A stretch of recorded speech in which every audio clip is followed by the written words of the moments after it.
So, yung Ivory Coast at saka Brazil. So, kung titingnan mo yung game na yon, tinalo ito. Everybody knows. Tinalo ito ng Gilas in a tune-up game on a friendlies. So, ano yung lumalabas? Tinalo ng Ivory Coast ito sa tune-up. And then, lumamang ito. Okay, lumamang ito sa Ivory. Lumamang ito sa Brazil. At ang lamang ng Brazil sa kanila 13 points lang kasi 77-89. So, halos 12 points lang yung lamang, manageable in a basketball game, manageable yon. Kumbaga kayang burahin yon, kayang malampasan yon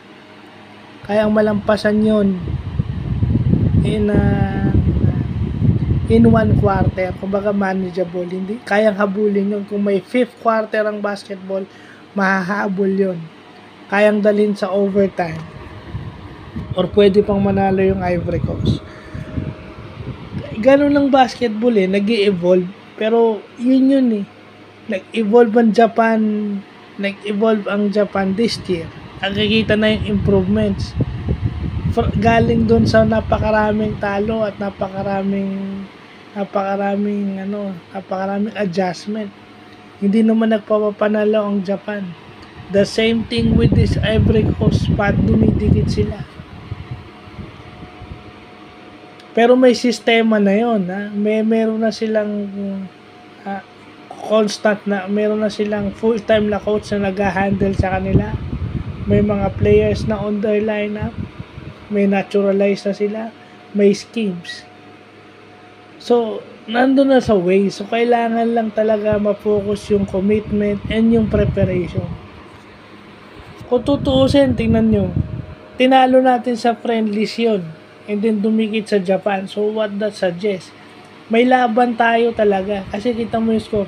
Hindi na tayo pwedeng kumuha ng moral victories after nating makabalik sa World Cup last 2014. Hindi na tayo laging kumukuha ng victories ng moral victories, yung sasabihin lang natin na basta nakadikit.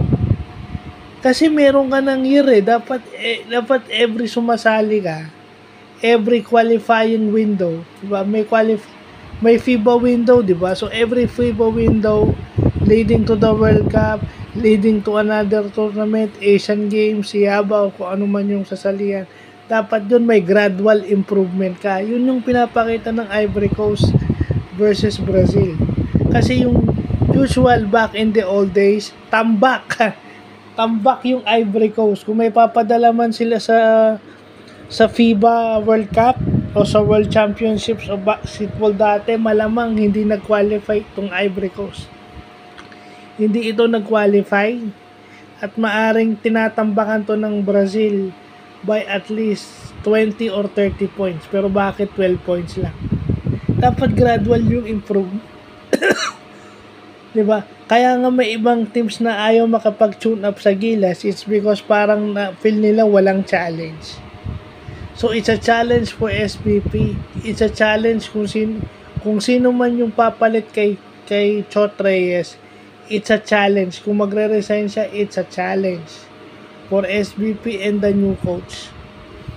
Kasi tingnan nyo, dapat wala nang politika dyan. wag na kayong masaktan doon sa sinabi ni Coach Tab, dahil yung sinabi ni Coach Tab Baldwin na tactical immaturity, sinabi na ni Coach Yeng yun. Sinabi na ni Coach Yeng yun na dapat may upgrade na. Kaya nga when Gilas lost in 2019, immediately days after nag-resign si Coach Yeng. Diba?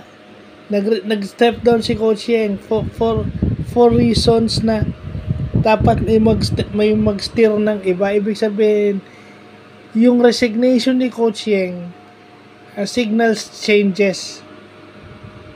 Diba? And organized basketball. Hindi na pwede yung dahil mabibilis ang Pilipino, may skills yung Pilipino, bara-bara, magulo. Ano yan nababasa na ng kalaban yun. Napaka-predictable na nun. Lalo na't may NBA player ka na na inilagay sa lineup, babasahin talaga ng kalaban yun. Scouted yung kalaban mo. Hindi ka gone are the days nung old days kasi kahit i-scout mo sila Charles Barkley, wala kang magawa. Sila Patrick Ewing, si Reggie Miller, wala kang magagawa sa kanila.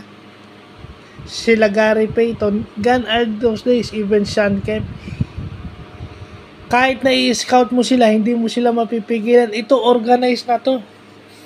And with the 3-point shot as one of the main arsenals now, ginagamit ng ultimate weapon yung 3-point shot, tatambakan ka talaga.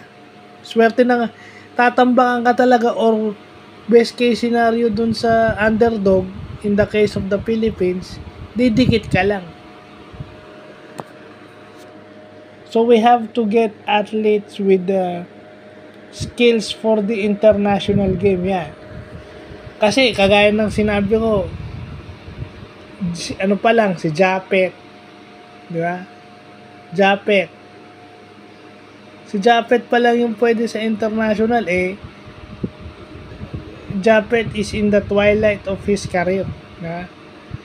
Kasi hindi lahat, tingnan nyo, meron tayong big man that can defend pick and rolls, quick big man.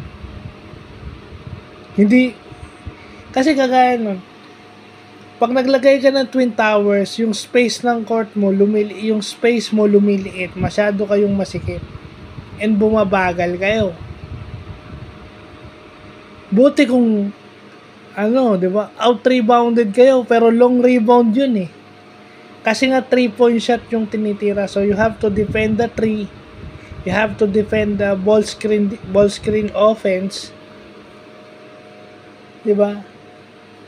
You have to have good health defenders o good health defense schemes kasi hindi lang drive and kick eh. Minsan yung bola is hindi lang yung sa corner sa 3-point corner binibigay, minsan kumakat na yung kakampit towards the basket.